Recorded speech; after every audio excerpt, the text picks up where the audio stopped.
Hello, hello, nous sommes toujours dimanche 17 janvier. Excusez-moi, dans ma vidéo précédente, j'ai fait une erreur.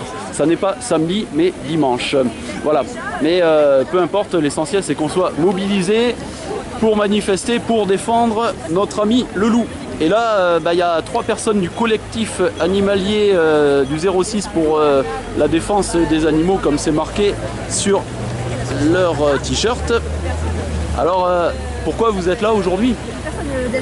Nous sommes là parce que la politique du gouvernement consiste à permettre de véritables tueries de loups, des tueries qui vont aboutir à une chute des populations, à une déstructuration des meutes et qui vont dans le sens finalement de la désertification des quelques parcelles de nature qui nous restent, où il n'y a presque pas d'animaux sauvages, où nous ne pouvons pas aller les voir ou être en contact avec une vraie nature sauvage.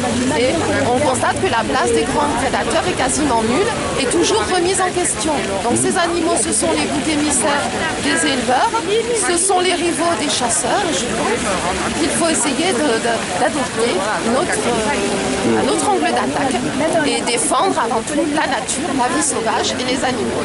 Parce que l'humain, en fait, de par son égoïsme, souvent ne tolère pas qu'il y ait de concurrence, quoi, en fait. Oui, voilà. Sa cupidité, cet anthropocentrisme qui se traduit justement par cette ubiquité. Partout, vous avez énormément d'hommes et vous n'avez plus d'animaux sauvages. Et par ailleurs, le gros problème qu'il y a, c'est que c'est cette espèce d'injustice, parce que le loup est accablé, considéré comme le problème de l'élevage. Or, ça, c'est complètement faux. Le problème de l'élevage français, ce n'est pas du tout le loup, ça peut être la concurrence extérieure, le manque de productivité, peut-être même toutes les facilités dont bénéficient les éleveurs qui vivent véritablement sous perfusion. C'est peut-être ça le problème, le fait que les gens ne veulent plus manger de leur production de viande. À ce moment-là, on pourrait s'attendre à ce qu'ils réagissent en adaptant leur activité, comme d'autres l'ont fait, avec des aides, effectivement, mais des aides, ils en ont beaucoup, mais on pourrait encore en créer d'autres qui puissent changer d'activité et être, par exemple, éleveurs dans des secteurs moins accidentés, où la mortalité des brebis est moins importante, et qui se lancent aussi dans l'écotourisme, pour la naturalisme, d'une manière vraiment respectueuse de la nature, mais qui aboutissent finalement à un autre résultat que la mort, l'inquiétude permanente de ces animaux qui ne sont rien. C'est quoi, 6 000, 8 000 brebis qui sont tuées par des loups, alors qu'il y en a au moins 500 000 qui vont être brûlées, finir en sang dans les cimenteries, pour des maladies, pour des accidents, parce qu'elles sont trop âgées. Enfin, c'est pas le loup le problème. C'est sûr. Là où il y a le loup, ils ont des aides. Là où il y a des ours, ils ont des aides. Et ces gens-là demandent toujours plus de tirs, plus de tueries d'animaux sauvages. Et on en a assez. Nous, on veut aller dans la nature et voir des animaux sauvages. Tout à fait, bien sûr. Et puis en plus, c'est une question d'équilibre, c'est indispensable. Je pense que le rôle écologique du loup est fondamental. Ouais, déjà. Et puis en plus, je veux dire, comment ça se fait qu'en Italie, ça vous le savez, il y a 100 fois plus de loups et il n'y a quasi pas d'attaque. Les troupeaux sont plus petits. Et en Espagne, plus de 2000. Ouais.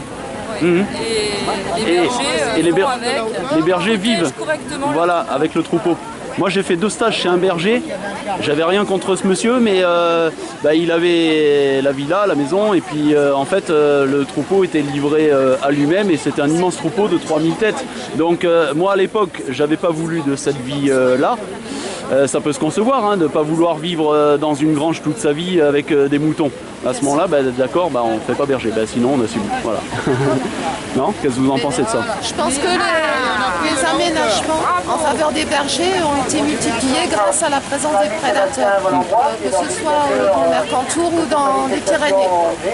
Donc, ok. Merci. Merci. On a la chance d'avoir le soleil.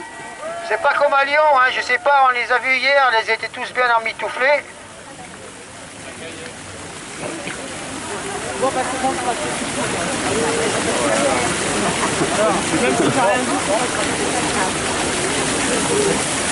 Si vous voulez bien vous rassembler, merci.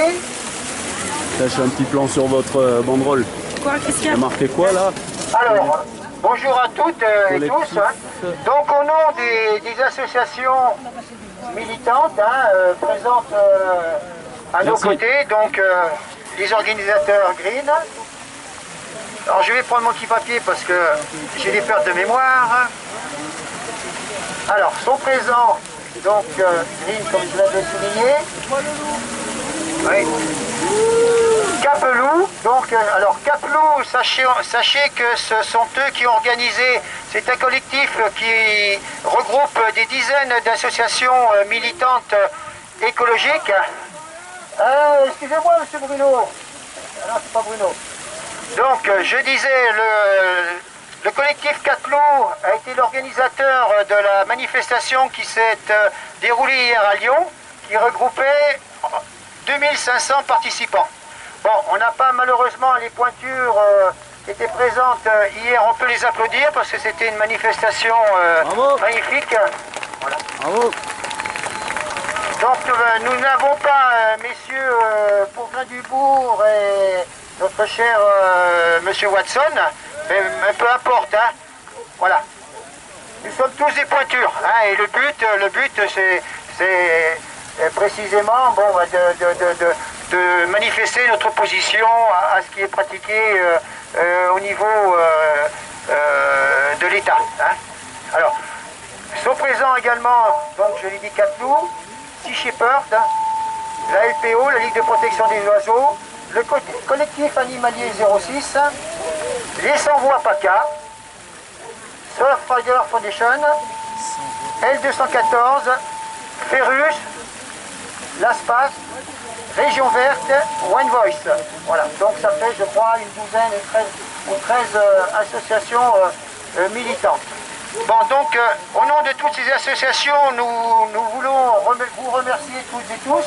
Hein, vous avez, donc, en plus, c'est un dimanche de beau temps. Hein, vous avez pris sur votre temps, donc, on tient vraiment à vous remercier.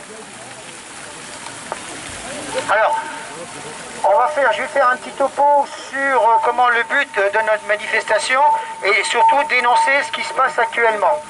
Alors, sachez que notre cher Larsen, sachez que notre ministre de l'écologie, Madame Ségolène Royal, a...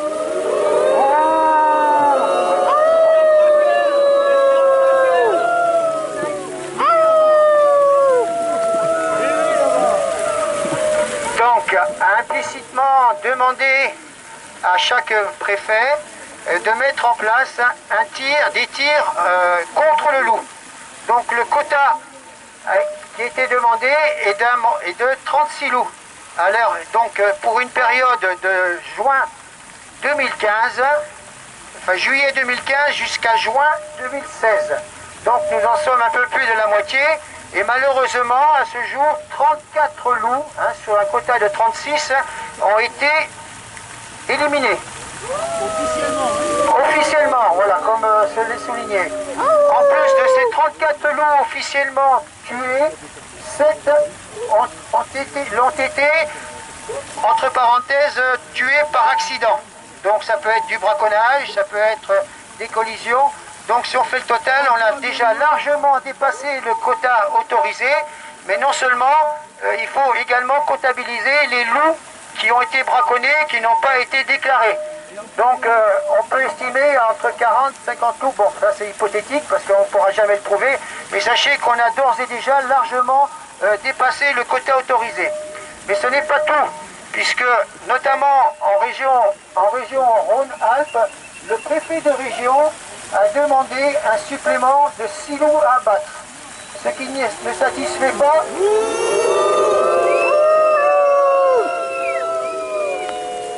Ce qui ne satisfait pas la confédération des agriculteurs, puisque eux ont demandé un supplément de 6 loups.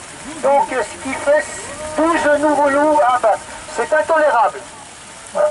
Alors on peut comprendre, on n'est pas contre les éleveurs, les bergers qui subissent, pour certains, je ne dirais pas quotidiennement, mais l'impact du loup, mais est-ce que toutes les règles sont mises en place pour limiter ces impacts?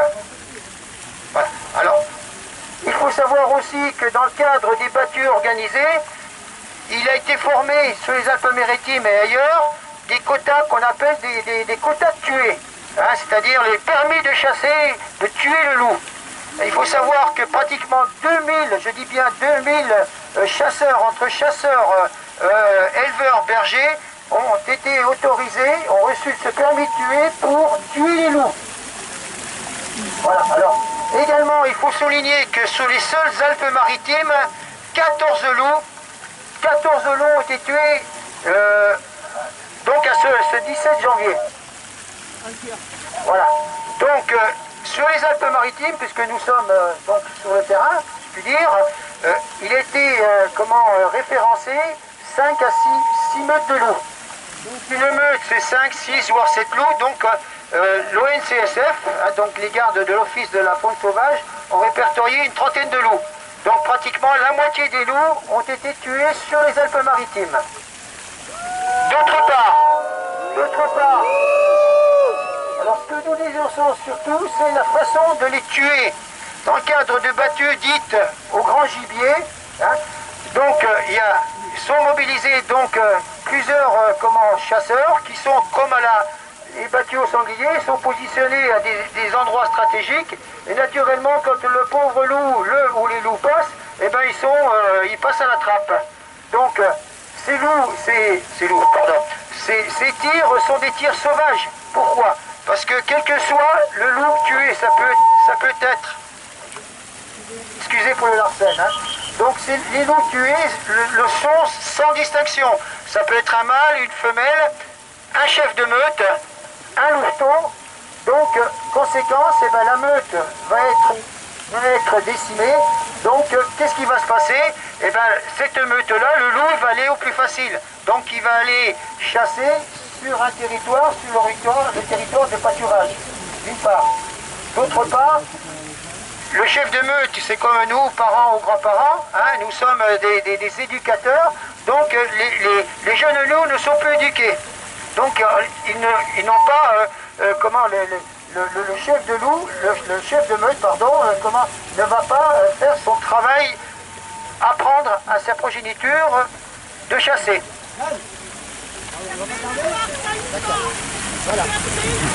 Alors, pour nous, on va dire, vive le loup. Hein. Le loup a le droit d'être présent, il doit être présent, il fait partie de la nature. Le loup a toujours fasciné l'homme et on n'a pas le droit, de vouloir l'éradiquer. Et comme il était souligné, par les éleveurs, un loup égale une balle. Ça, ce n'est pas possible. Je vais laisser la parole à mon ami Sébastien Valambrois, qui est le président de l'association Green, pour vous donner un petit peu le cheminement de la manifestation. Voilà. Merci à vous. Et bonne manifestation. Merci, il faut que ça se passe dans une ambiance conviviale, familiale. On n'est pas là pour... nous sommes des pacifistes. Voilà. Malheureusement, en face, c'est pas toujours la même chose. Et ces gens-là, qui sont minoritaires, sont écoutés. Ça, c'est pas normal. Merci. Bravo. Et nous ne sommes pas seuls sur Terre. Bonjour à tous. Bon, on va pas tarder à commencer à démarrer. On va partir de la fontaine, on va se rapprocher du palais de justice. Parle peut-être plus loin du micro. On va se rapprocher du palais de justice par une marche tranquille. On va longer la voie du tramway. Donc je vous demanderai à tous de pas marcher sur les voies du tramway, de rester sur le trottoir. On va marcher tranquillement jusqu'au palais et on s'arrêtera au palais pour une autre prise de parole. Merci.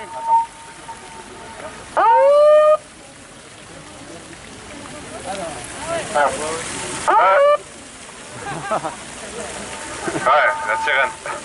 Bon, tout le monde, s'il vous plaît, quand on va marcher, il y a sans doute des personnes qui vont vouloir nous provoquer. S'il vous plaît, on ne réagit pas aux provocations. C'est un rassemblement, entre guillemets, bisounours. On va exprimer notre peine, notre rage, avec nos sourires, avec de l'humour et en criant. Alors moi, je vous demande, est-ce que vous avez de la voix aujourd'hui? Ouais! Est-ce qu'on va faire du bruit aujourd'hui? Ouais! Notre seule arme, c'est notre voix. C'est comme ça que l'on s'exprime. Et aujourd'hui, on va dénoncer le massacre des loups. Je veux entendre tout le monde,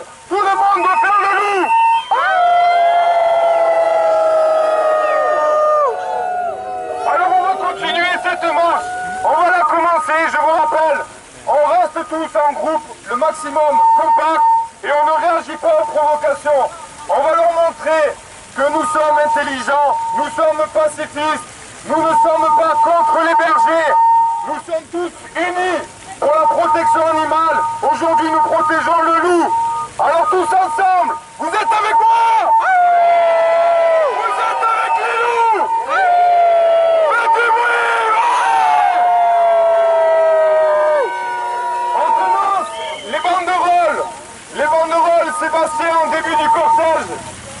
Et en cas de problème, dit qu'il faut filmer. Voilà. Ouais. Je vous montre qu'il y a des médias partout, il y a du monde qui filme, donc s'il vous plaît, contrôlez-vous. Et, Ça, vas-y, va lancer le cortège, il va gérer le rythme, la vitesse. et automédia aussi, c'est-à-dire qu'on sort tous nos caméras, nos appareils photo, nos téléphones qui filment s'il y a un problème. Voilà. Hein? Téléphone, appareil photo. Ouais. En cas de problème, on filme, on photographie. Ouais. Ils sont capables. Ouais. Dis-moi, pardon. Ils vont S'il s'incruster. vous plaît, j'ai besoin de volontaires, levez le bras pour tenir des pancartes. Ma caméra, ça aurait été avec S'il plaisir, vous plaît, mais mettez-vous de j'ai l'autre ma côté, caméra. à l'opposé, juste derrière moi, en rond-point. Allez, ça va démarrer. Bon, on est nombreux.